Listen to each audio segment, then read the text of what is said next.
Welcome to the Bogosity podcast for the 24th of August, 2015, the podcast that ejects the system disk.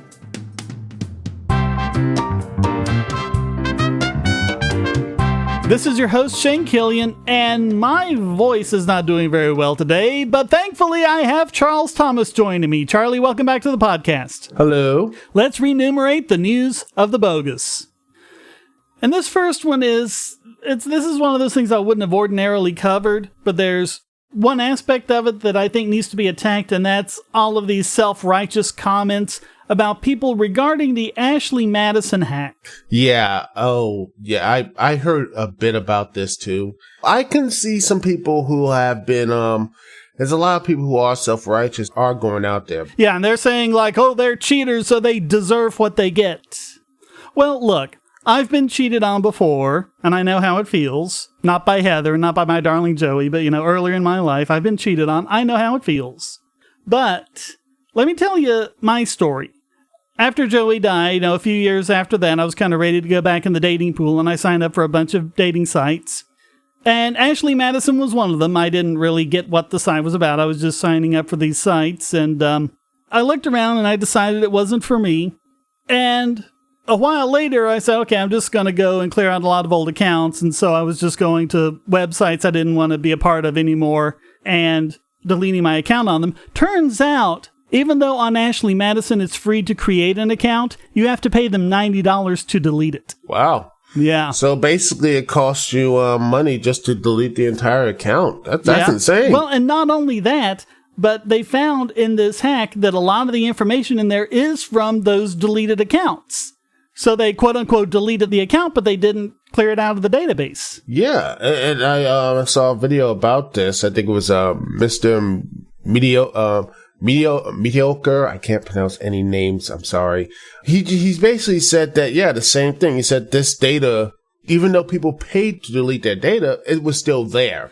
Yeah, I didn't pay them anything. You can deactivate your profile, which means it's not listed on there anymore. So I did that.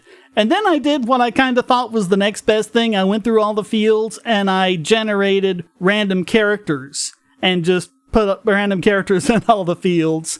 But as it turns out, my information is in the database. It didn't overwrite the old information. It just kind of kept the old information around. Now, I went looking through it, and fortunately, in my case, there's nothing I'm worried about getting out of me. I never gave them my credit card number, never gave them my social, never really gave them any private information. It's just like my last name, city, zip code, things like that. And you can tell from the dates that I did this between the time Joey died and between the time I started dating Heather.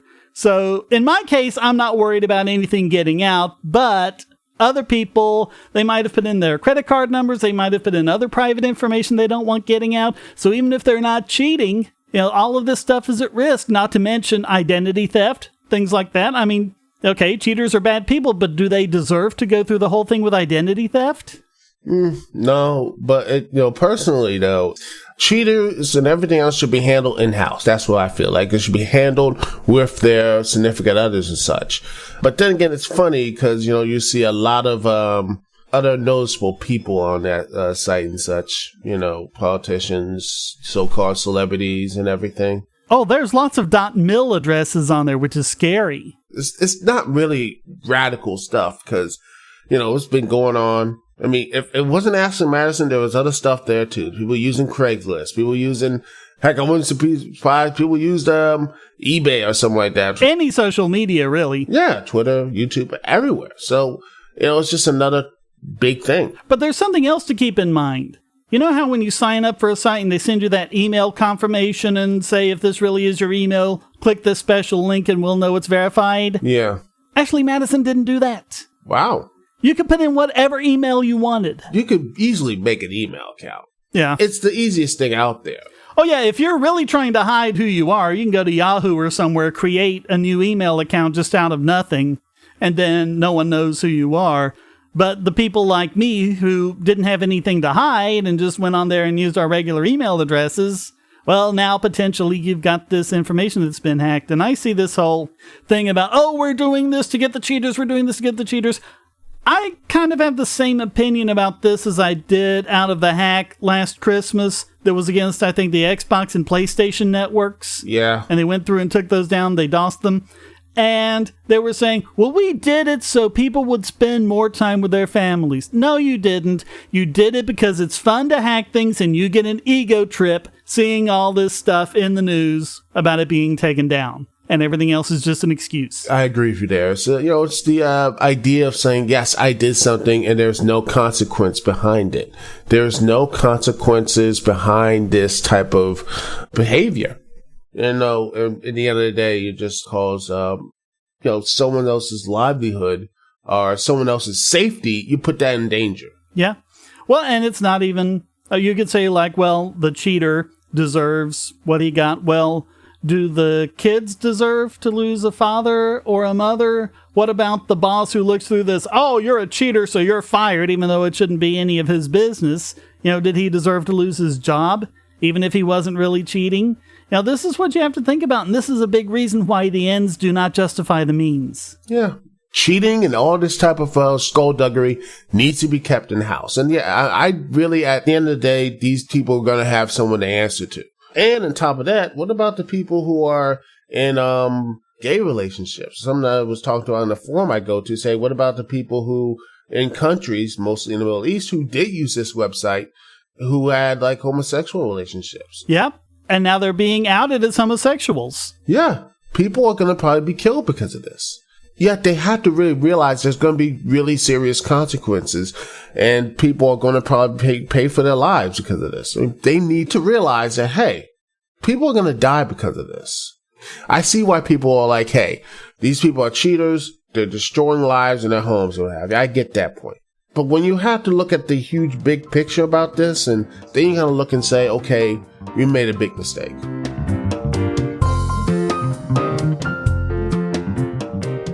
Say, if you're tired of the promos in this podcast, well, the patrons got it early and with no ads or promos. Just go to patreon.bogosity.tv and donate at any level.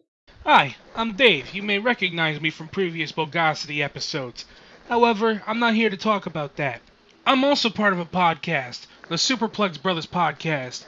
Head on over to superplexbros.com. You can check out the podcast for video games and pro wrestling. We also have news, reviews, and editorials and all kinds of stuff just to talk about video games and pro wrestling and everything else that comes in between. So if you're into that, why don't you come check us out?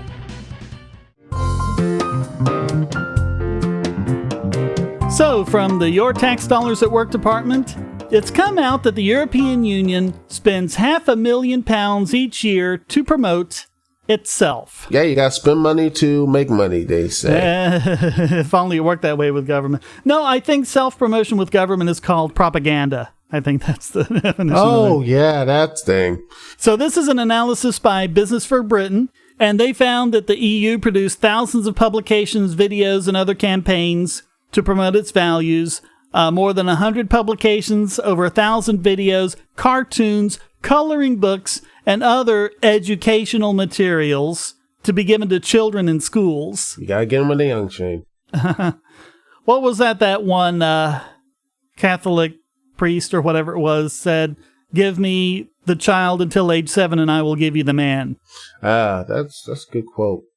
To me, if your country are spending this much money, which could go on to actually do more good, for your country, because I could probably think about a couple things you could do with £500,000 or what have you, to help that said economy and country, other than promoting yourself. It's really, to me. Oh, I'm sorry.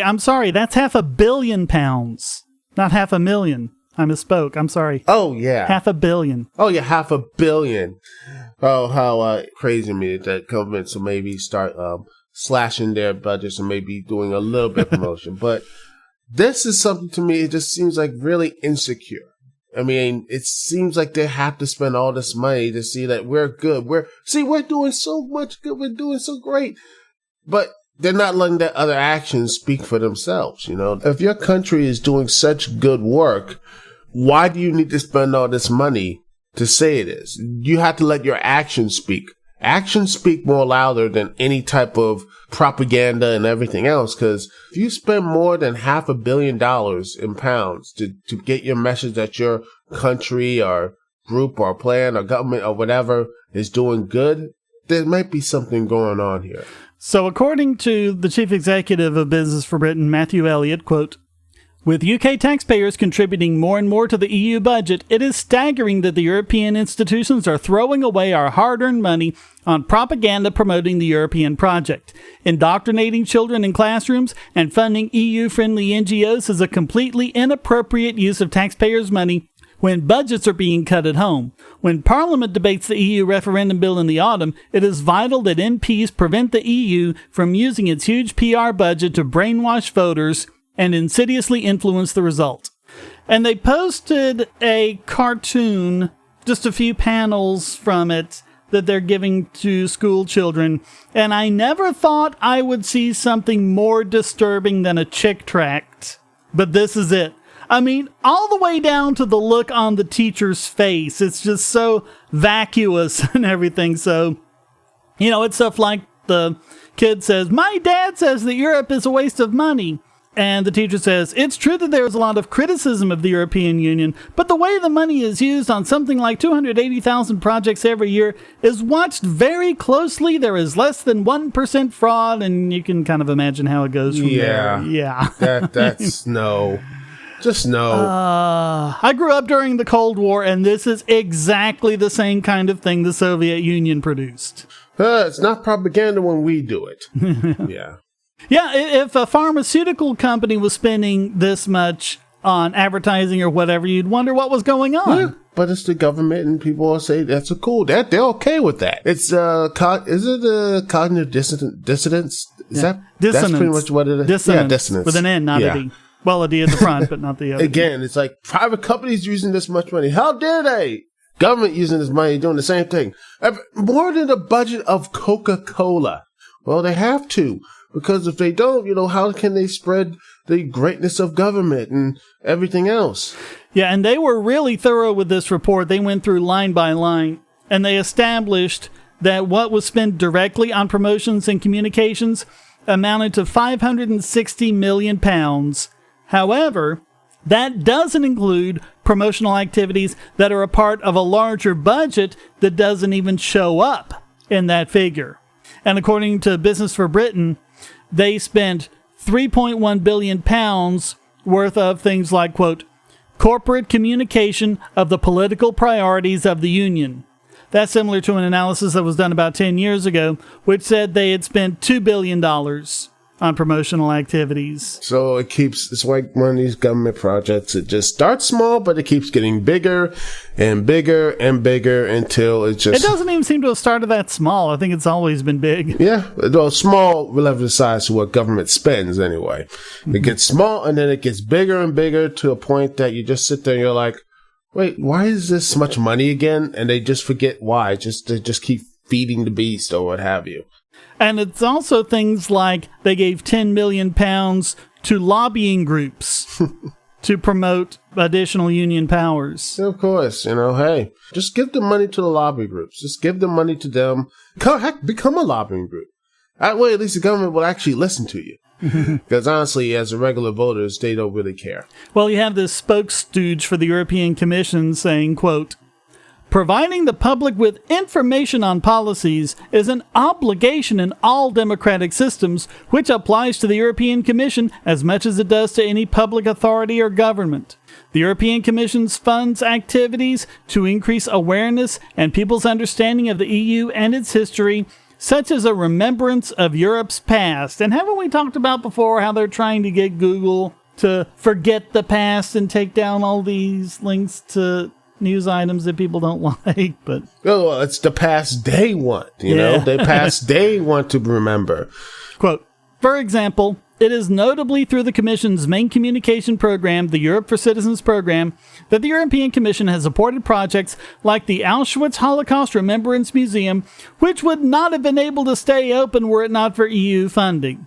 Yeah, I'm sure we would all have completely forgotten about the Jewish Holocaust if they hadn't done that. Yeah, I mean, And all of the hundreds of other Holocaust museums would have just closed down and had grass growing over them and tumbleweeds blowing around. They're trying to preserve the history that makes them look good, and not the ones that will cast a really dark shadow and such. Which, history, you can't make history like that. You're going to see some stuff in history, not just in the United States, but also in the Europeans and everything else.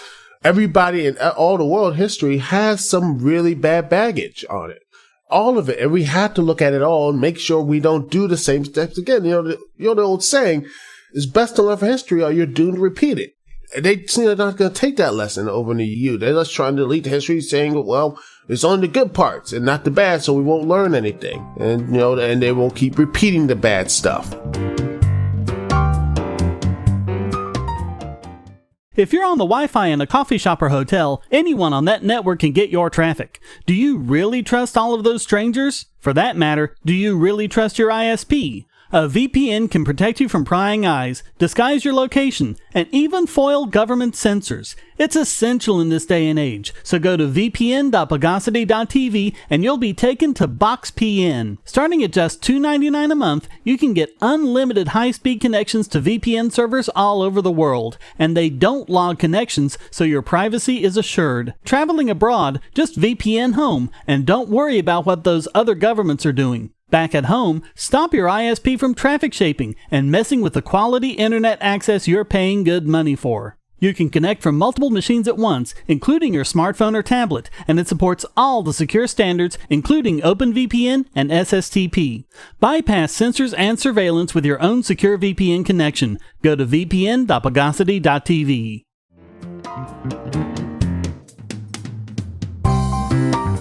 So, just a reminder that there's always someone else who has it worse off than you. We've been talking about the harassment and everything else people in the United States have experienced when they take video of the police on duty or something like that.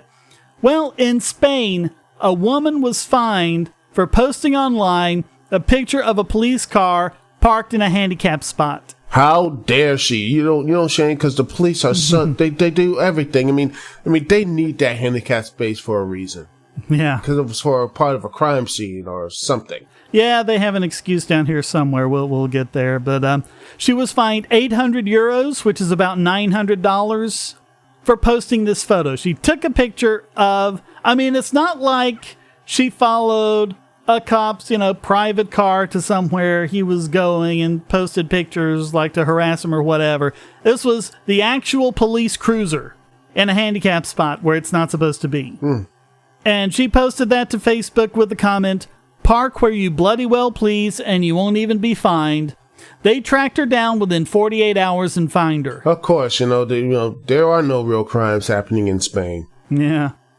Yeah, it's really good that they've gotten all the murderers and rapists and everyone else off the streets. So all of this is because of a law called the Citizens Security Law. And with a name like that, it's nothing good. Yeah. And it prohibits, quote, "the unauthorized use of images of police officers that might jeopardize their or their family's safety or that of protected facilities or police operations."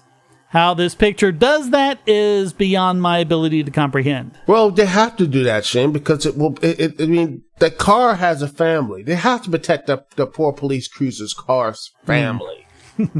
Yeah, a picture of a police cruiser just sitting there is so dangerous. So Amnesty International, of course, has condemned the law, and they talk about the importance of being able to photograph and video police in the line of duty and how it prevents things like police brutality.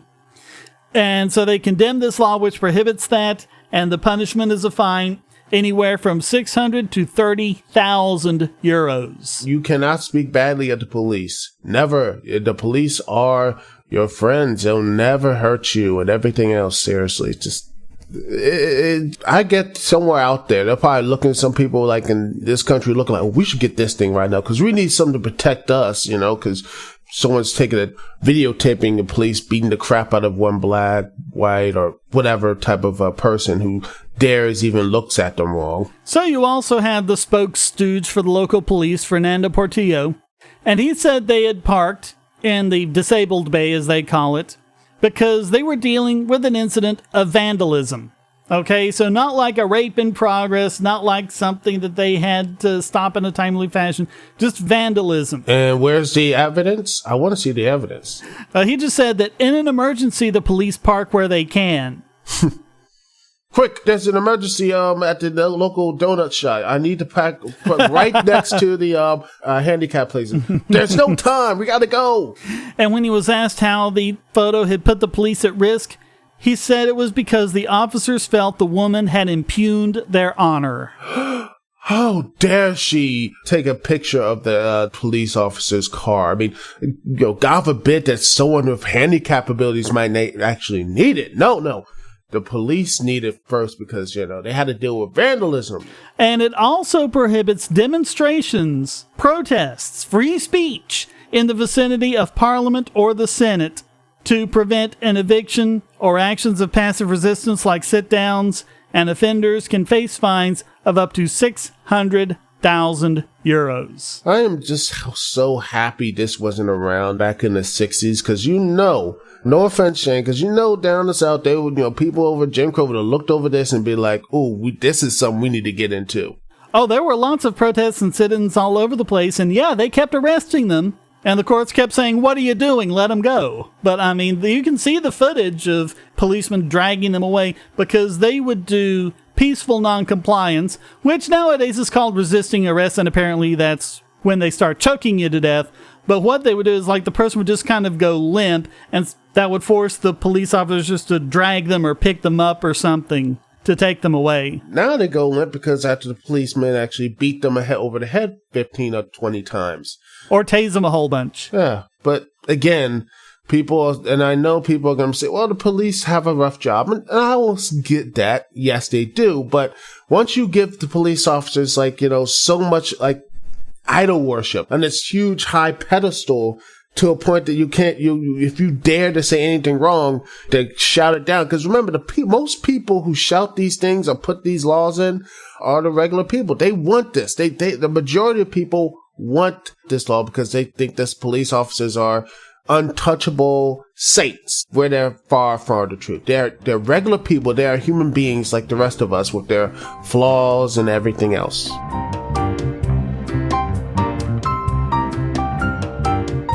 Now you can make Amazon purchases with Bitcoin by going to purse.bogosity.tv. That's P-U-R-S-E. Moreover, most purchases can be made at a discount. Save an average of 20% just by buying from Purse, or get even greater discounts by linking your Amazon wish list. Go to purse.bogosity.tv. Bogosity.tv is a participant in the Amazon Services LLC Associates Program, an affiliate advertising program designed to provide a means for sites to earn advertising fees by advertising and linking to Amazon.com. Just clear your cookies and go to Amazon.bogosity.tv, or check the right-hand side of the podcast page for Amazon's best deals, including the deal of the day and limited-time lightning deals on all sorts of great products. So next time you buy online, go to Amazon.bogosity.tv.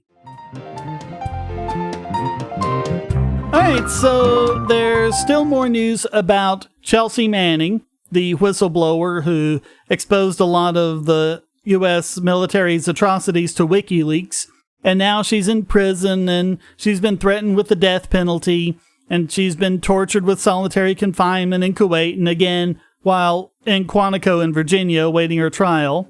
Well, now, on July 9th, military officials have confiscated several items, and the prohibited items included things like a Vanity Fair magazine, which contained the story about Caitlyn Jenner, which, of course, obviously Chelsea, being transsexual, is going to be interested in. And there's also I think it was Cosmopolitan, actually had her interview in it. She was interviewed by Cosmo, and so she wanted to read her own interview. And there's some books and magazines on transgender studies. And there's even, I thought this was interesting, a copy of Data and Goliath, which is one of Bruce Schneier's books. A book on the Whiskey Rebellion, and even the book I Am Malala by Malala Yousafzai. We've talked about her before. Mm-hmm. And some other stuff was taken too, and she wasn't informed. Her cell was searched. They were removed. She was placed in solitary confinement while they were doing all of this. Turns out the allegation was that she was disrespectful to an officer. Of course, it's always something, and some would say that she did something like horrible, wrong, and everything, like exposing military secrets. But if someone in the military is doing something horrible, wrong, and doing these crimes, shouldn't someone bring them to the light of day? Because again, if you don't bring this stuff to the light of day, this will give more people, more reason why they hate us. Because again, justice is denied these the victims and such, But I mean, it's even more basic than that, because the things she did was talking about bad things that the military was doing, and then for quote unquote justice about it, who holds her under arrest, who holds her in her cell, and who gives her trial about it? The military. That's got to be like the world's biggest conflict of interest there. Exactly. It's something that I wrestle with personally when I look into the whole Chelsea Manning situation, because part of me is like, what she did is, I think it's good, so you can find out who did wrong. It's just like, I just feel that this should have been the better way. I don't know what other solution could Chelsea she could have had to release this information, because again, I just don't know what the because what she's going through, she's probably going to get the death penalty. To me, it just feels just wrong for me. Wrong that most people are not even talking about this anymore. Just again, they just like, it was which is another problem with this country. Just the ADD of this country is like, it's hot for a minute and then just completely forgotten about. It's just that what she's going through, plus solitary confinement, which even if she gets released, she's probably not going to really be the same either, because how horrible that treatment is. Yeah, and that's the problem with this. If she's found guilty of this, the possible punishment is indefinite solitary confinement. Yeah. And basically every expert on the subject has said that solitary confinement is torture. Even when they follow all the rules, which they don't, like they're supposed to let them out for 1 hour a day and let them outside. And we've talked before in other podcasts about how they don't do that. They just keep them in all day when they're not supposed to. So, yeah, it's bad. There's been cases around this country, people stay in solitary confinement, just lose their minds. They go completely insane. And you expect them to go, and they get released, and you expect them to become integrated members of society. It's, to me, barbaric. And you know what the main problem with this? The part of this thing about, maybe it's the West or maybe here in America, it's just the vengeance and revenge thing about prisons. We don't really want to reform anybody. We just want revenge. We want to have them being punished, permanently punished.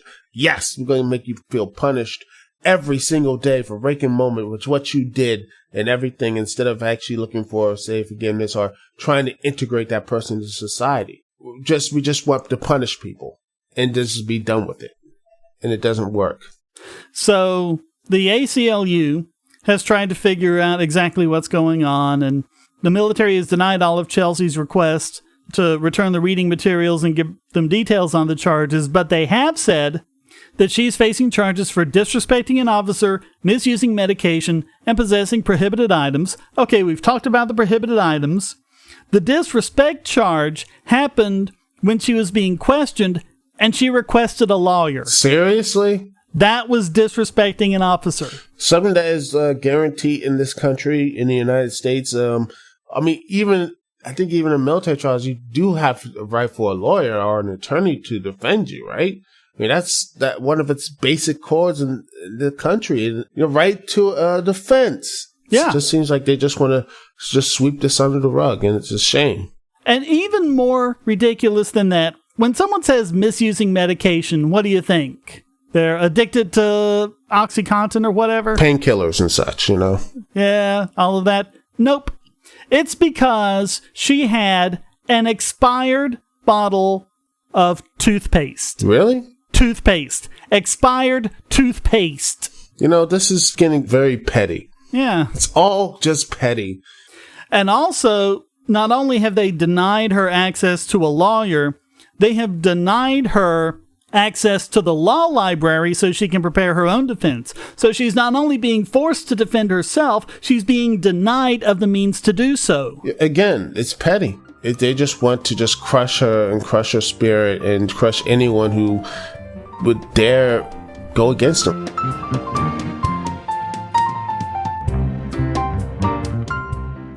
Hackers, terrorists, the NSA. But I repeat myself. Your online security is under attack, and the weakest point is your password. That's why you need LastPass. LastPass plugs into your browser and allows you to randomly generate strong, unique passwords anywhere on the web, all protected by one master password. LastPass sets up in minutes and gives you secure automatic logins throughout the web, synchronizing across all your browsers and all your computers, at home, at work, or on the road. It even securely stores sensitive form data, including credit card numbers, backup sensitive documents, membership info, Wi-Fi logins, and more. And with LastPass Premium, you can get these benefits on other applications and even mobile devices, and also get priority customer support. Sign up at password.bogosity.tv for a free month of LastPass Premium. Log in securely everywhere using the last password you'll ever have to remember. Go to password.bogosity.tv and get LastPass now.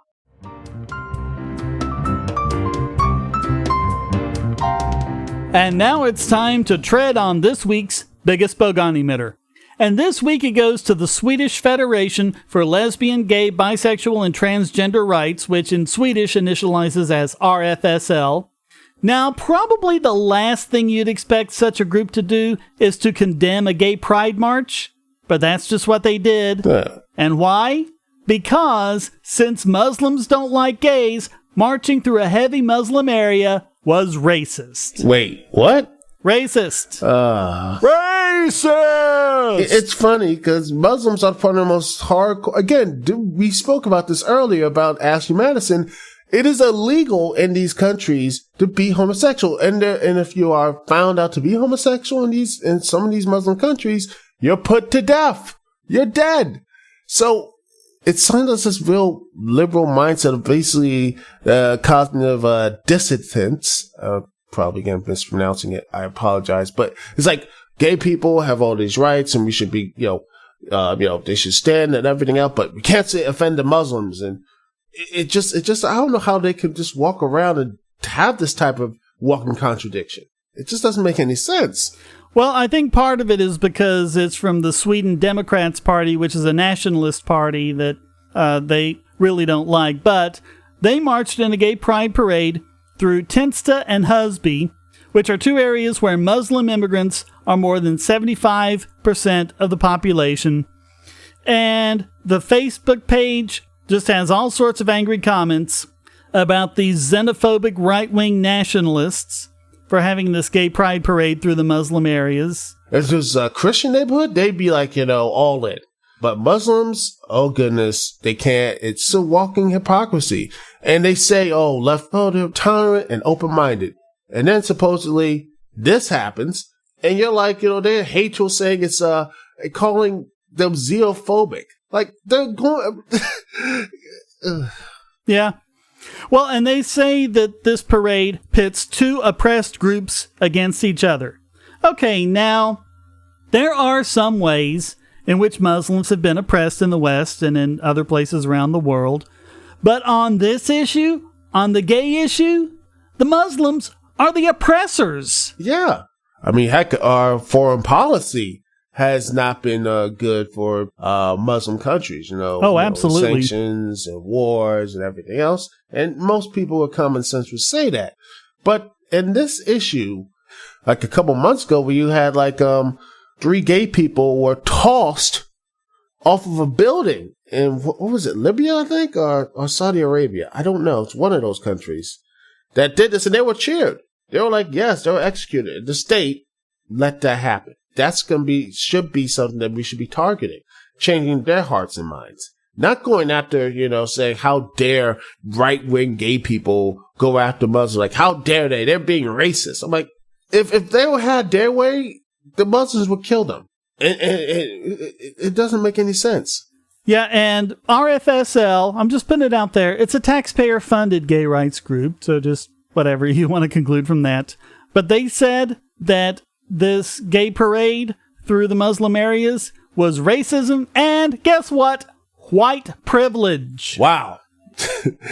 Wow. Check your privilege, gay people. You have to let the Muslims, If Muslims feel that you need to die and kill, you gotta let them do it. Because, hey, check your privilege.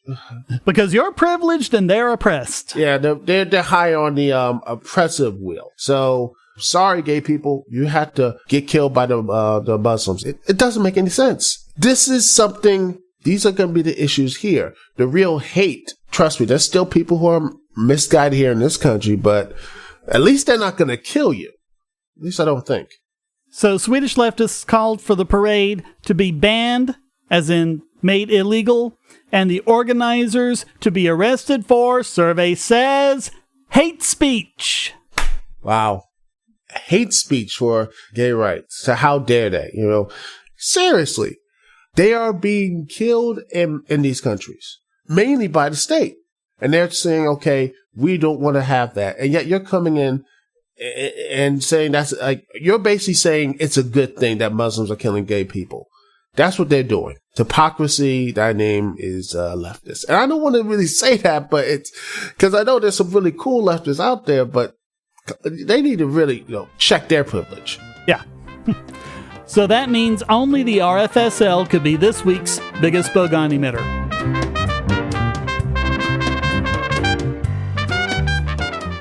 History is written by the winners, and so apparently is economics. That's why there's LibertyClassroom.com. Probably the best single learning resource for history and economics on the web, LibertyClassroom.com teaches U.S. history, Western Civ, and economics from actual university professors. There's lots of free material to get you started, including introductory lectures on all these subjects. And when you sign up, you get the full site's content for just $99 a year, less than the price of 2 cups of coffee a month.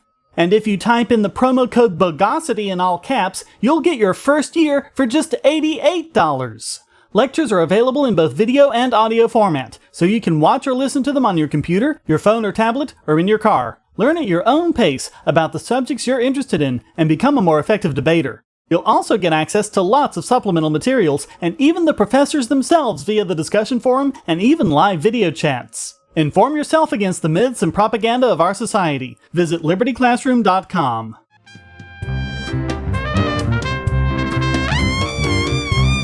And now let's brute force the secret of this week's Idiot Extraordinaire. And this week, it goes to Richard Blech. Yes, Blech. His name is actually Blech. Oh, man. B-L-E-C-H. Blech. Black. Oh, goodness. Blech. That is just amazing. So, just to let you know, the title that Brian Krebs put on his story supporting it was How Not to Start an Encryption Company. And this is Secure Channels Incorporated, of which Blech is the CEO, based in Irvine, California. And they've been bragging about how their new technology has unbreakable encryption. And if people had just used their encryption, then all these data breaches that have happened wouldn't have happened at all. And so they've been promising all this money, like $50,000, for whoever can break their unbreakable claim in contests that are basically set up to be unwinnable. And they also offered in Las Vegas last year a new BMW to anyone who could unlock a digital file that was encrypted with their patented technology. Okay, patented technology. You know what that means? It means they rolled their own crypto. You never roll your own crypto. Oh, so what is that? Because to a layman, how bad is that? Well, basically, you're starting over from scratch. You're not basing it on anything that's been tested. If it's patented and you're keeping it secret, then it hasn't been open to peer review from the security community. And so they just put it out there, and when no one was able to crack it, because mostly I think no one was tried, they were considering the whole thing a joke, but then they claimed victory, and I'll tell you how I could do exactly the same thing. You could do exactly the same thing. Anyone listening can do exactly the same thing. Get a random number generator. Generate a whole bunch of random characters. Put it in a file. Say it's encrypted. And who can break the encryption? No one? I win! That's basically what they did. So basically, it's just like, well, no one's going to challenge me. I win. Referee, raise my hand. Pretty much. And the way you're supposed to do that is, first of all, you tell them what your algorithms are. Basically, you give them everything they need to know to crack it, except the key. So the secret key you keep secret, and then you put it out there and say, okay, try to crack it. So they didn't do any of that. They're relying on security through obscurity, which is no security at all. This is the same reason that DVD encryption was broken in 20 nanoseconds or something, because they rolled their own crypto, and then a 15-year-old in Sweden or wherever. Wow. That is very interesting. Yeah, and then what happens at the end of the contest, if no one is able to do it, then you publish the encryption key so that people can decrypt it and verify it that there was a message there, and they actually could have done it. They didn't do any of that. So it's interesting. Here's a thing or two about Blech. In 2003, he pleaded guilty to civil and criminal fraud charges and was sentenced to 6 years in federal prison for running a $210 million Ponzi scheme. Yeah, so he's one of those Ponzi scammers, just like Charles Ponzi and Bernie Madoff and the Social Security Administration. So basically they are, people just put money into there and saying, oh, it's going to work. And then next it doesn't work. And we're all basically screwed. Yep, because there's no actual investment. You use new investors to pay off the old. Oh, that's great. That's just perfect. And people who just held this whole security firm just got hosed, I bet. So you have security researcher Lance James, who has responded to a lot of these challenges, and he was being taunted with tweets from Blech and others at the company, and Blech had sent him something like that. When the crypto defeats you, we'll give you a t-shirt. Can't touch this. You'll wear it for a tweet. And James said, challenge accepted. Proprietary patented crypto is embarrassing in 2015. You should know better. Dang. So people out there right there telling him, saying this is a terrible security system, and the people behind them basically just wasted your money and time. Yeah. So Krebs talks a little bit about what I talked about earlier, about how you basically give people everything but the key when you tell them to do it. That's called Kirchhoff's principle, and so he talks a bit about that.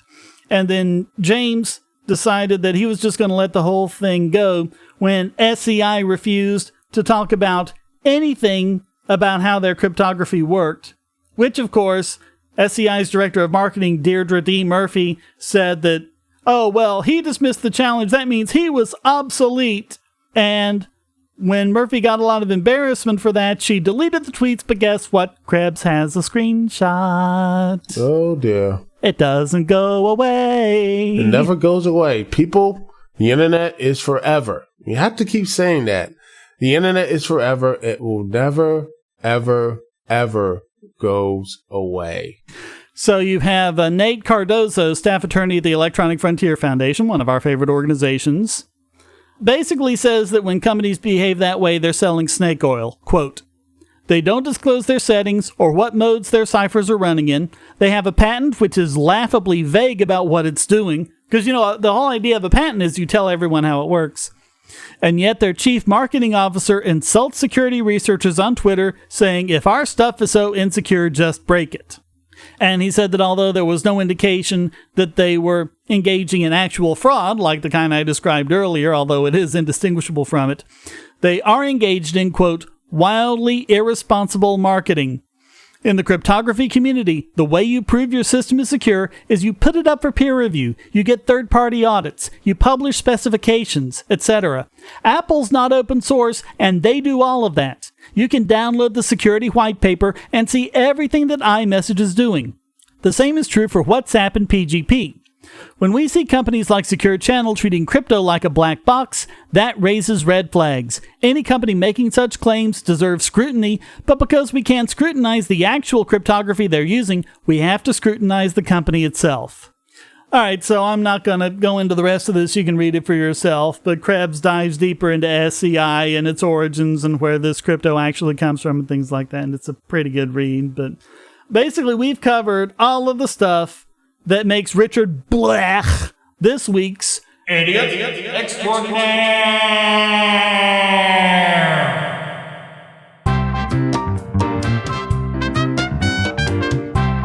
Well, that wraps up this I've Fallen In with a Group of Ham Radio Operators edition of the Bogosity podcast.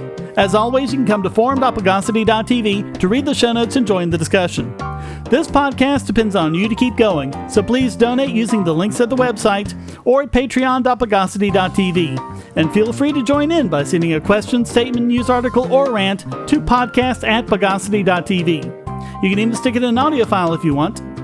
Thank you for listening, and thanks again to Charles Thomas for joining me. Thanks once again, Shane, to let me ramble.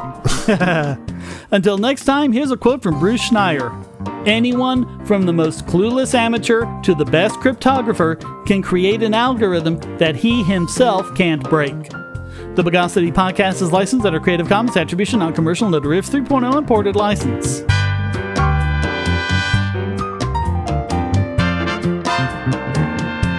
Bogosity.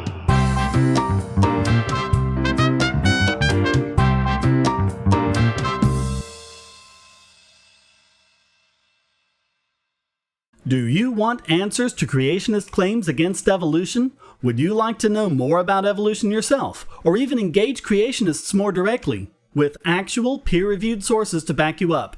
My book, How Evolution is Scientific, is designed to show the basics of evolutionary theory and how it is so well supported using the scientific method.